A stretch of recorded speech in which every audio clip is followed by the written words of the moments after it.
This woman is the mother of the country of Angola, as well as a symbol of freedom in the struggle against oppression.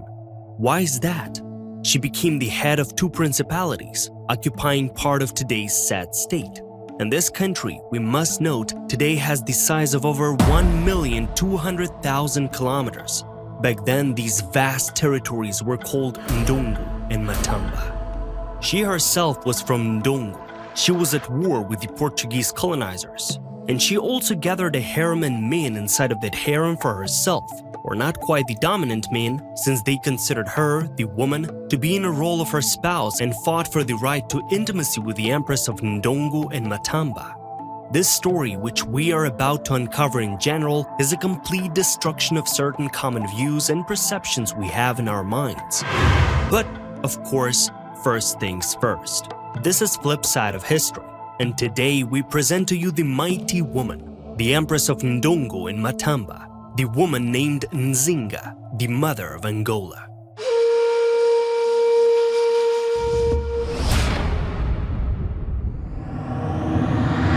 The initial rise of Nzinga.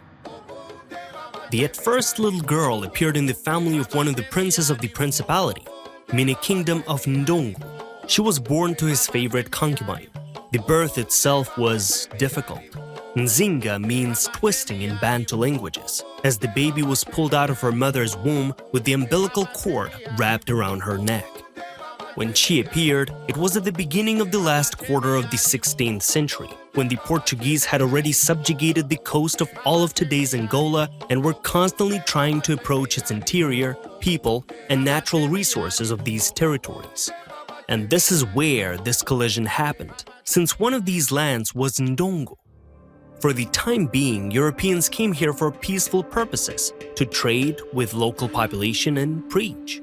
For one example, it was thanks to Catholic missionaries that the girl began to learn Portuguese from childhood and even could wear European dress. Most likely, she was her father's absolutely favorite child. Let's say that. When he came to power in the 1580s, he carried her everywhere with him.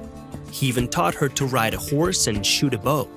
But first of all, the princess was trained as a warrior and not as a ruler. But the people around her loved her. They saw a light in her. One of the main sorcerers presaged that she was their people's leader. Thus, later one of Nzinga's brothers, the one who will be in power after the death of their father, will trigger paranoia. He did unimaginable. Killed Nzinga's child, and he sterilized her and her sisters so that there will be no children in the future. But exactly during that time, the horrendous events unfolded. Just when the father of the main person of this episode, Colombo, came to power in Ndongo, the Portuguese realized that they had no one else to export as slaves for their Brazilian plantations. They came close to the borders of the inner Angolan mini-kingdoms. It was not possible to come to an agreement with outright predators, colonizers. Neither military actions nor diplomacy helped the king to come to a resolution, since the Portuguese came to an agreement with another group, formidable nomadic outcast cannibals living between tiny Angolan states. Sadly for kingdoms, but Colombo died, and that paranoid man has ascended the throne. After his antics, 34-year-old Nzinga and her husband had no other choice but to flee to a more inland principality, Matamba. Inner Angola knew neither a European language, Portuguese, nor a European value systems and customs, as in the colonial lands or in the lands bordering to them. It was a different reality. This is where she managed to make a brilliant career as a ruler. On the contrary, her brother, Umbandi, who had been moved exclusively by his intellect and paranoia, without such qualities like compassion and humanity within him, had lost his authority with the people because the Portuguese, with the help of Angolan cannibals, continued to kidnap people, and Umbandi was banished. It's crazy to admit, but he did only one right thing in his entire life. On his knees, he called on his sister to go to Portugal and talk about what the troops of the coastal colony were doing to the free Bantu people. She was the only one in Matamba who could read and write Portuguese language. But she, not without a reason, in return demanded the title of queen. Not because of her cold brother, but because of her long-suffering people, the woman carried out her mission, appearing in royal national attire. Portugal also meant the coastal territories of Angola, in other words, a fully dependent and controlled colony. This is where it got intricate. The Portuguese governor, as usual, ordered a skin to be laid in front of his high chair, and all the chiefs of the locals were ordered to get on their knees in front of him. But the protagonist of this episode has changed the common rules.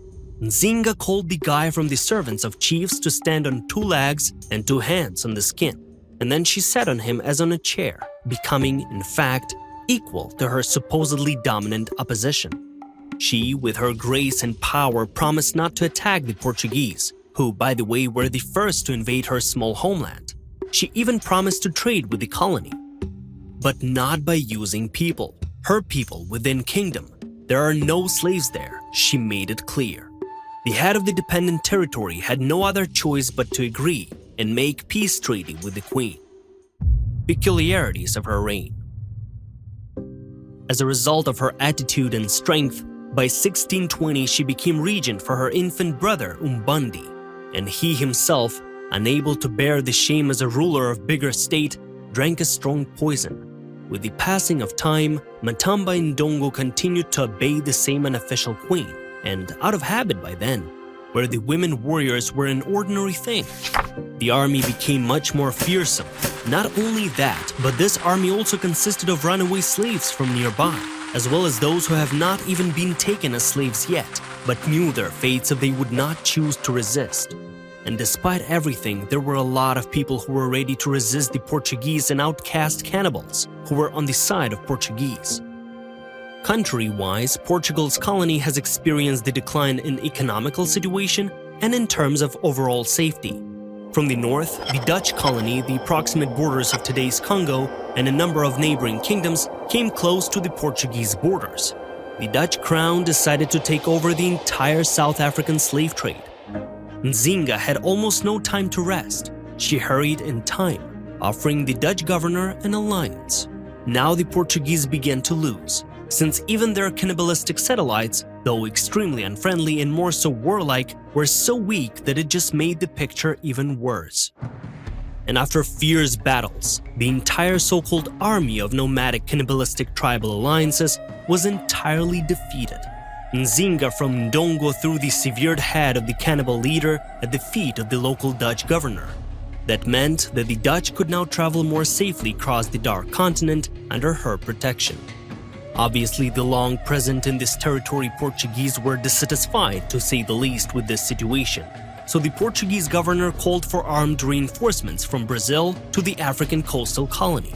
The Portuguese, as a result of several attacks, simply made the Dutch disappear from the colony. Taking into account the reinforcements from Brazil, she clearly understood that it's not worth waiting for the complete annihilation of her huge army and deaths of her people. The army could still be used, but later on. So the Lady Regent came up with a more cunning way to preserve the freedom and lives of her people. She befriended the Catholic missionaries who taught her to read and write Portuguese when she was just a child. Let's move on to another chapter. Intrigues and mysteries within the palace of Nzinga. Nzinga was a strict, wise but cynical schemer. Waiting for a year when both kingdoms would submit to her without any doubts, she had no compunction about slaughtering her brother Umbandi and threw his body into the nearest river. Now she has become the official queen, establishing for the first time ever in this area, on the passage from inland to coastal Angola, the order more familiar to inner Angola, more like matriarchy. In the presence of any Europeans when she was adult, she was shown only in national royal attire and not in European dress, once again emphasizing to both Portugal and Holland that the land entrusted to her was a real developed state with its own customs, laws, fashion, and mentality, and for it to be perceived seriously and not like some kind of colony. But at the same time, she promised the Portuguese a very serious religious mission, to convert her kingdoms to Catholicism. She completed the promise. She demonstrated her knowledge of the Word of God and Portuguese history as best she could, which charmed the priests of the colony, who immediately put in a word for her at the royal court in Lisbon. As a consequence, the governor of Portuguese Angola began to be pressured by the church both from colony and from European Portugal, and even including the Pope himself. The governor signed peace with the territories ruled by a wise young lady. He recognized her as a monarch and agreed to all her conditions on her lands. A question needs to be raised. Was there any opposition at her own court? Beyond question, yes. The Portuguese constantly bribed all sorts of obvious supporters of patriarchy, who would whisper left and right that a woman at the head of the country is bad in one way or another. Stop believing the pointless gas of a sorcerer, they said, especially since everyone here is now a Catholic, a good pretext, and the word of a shaman is no longer worth anything. One of these rats helped Portuguese spies kidnap the queen's sister, who was held hostage until the peace treaty was finally signed. Male harem and what was going on behind closed doors. By the way, let's talk about shamans a little bit. In the lands of the future Angola, there was a caste of assistants of the high priests, or a sorcerer, however you wish to call them. These people were used as unspoiled ones to communicate with the gods. What was chastity in this regard? It's not about virginity as many of you might think. In certain African cultures back then, they just didn't belong to either gender in spiritual way and in terms of energy, neither male nor female. But at the same moment, according to anatomy, they were men, and the clothes and jewelry which they had on them were initially made for women. Such people, according to the traditions of the interior regions of present-day Angola, to which Matamba belonged, were considered people belonging to a harem, in case if a woman becomes the monarch. By the way, people from this caste could also be married to wealthy, noble, yes, men. Nzinga, before conversion to Catholicism, with everyone's approval, created a harem of exactly such people who, because of their connection with the gods, according to their belief systems back then, were never offended by other people. And there were various rumors. Some said that each of these inhabitants of the harem was all set to fight with the others to the death, just to get the right to have intimacy with the main ruler. That is, to become some sort of the main wife of the husband-like dominant woman. Don't get confused. And yes, we mean like husband. The princess deliberately began to perform men's duties in front of everyone, even physical training. Her father had been developing her masculine body since childhood, and she personally led her troops into battles. Let's say at the end that although the empress was old, she died only at the age of 80, she always felt herself like a man with manly duties, responsibilities, and attitude, by being desired by all her men's concubines. In general, a complete brainstorm in the sense of present-day world in association we have to the word concubines.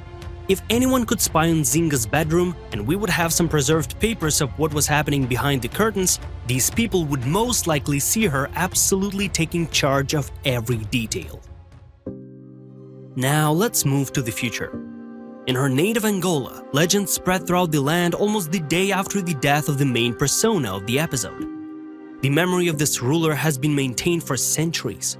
Even nowadays, students in Angola learn of her deeds and her story.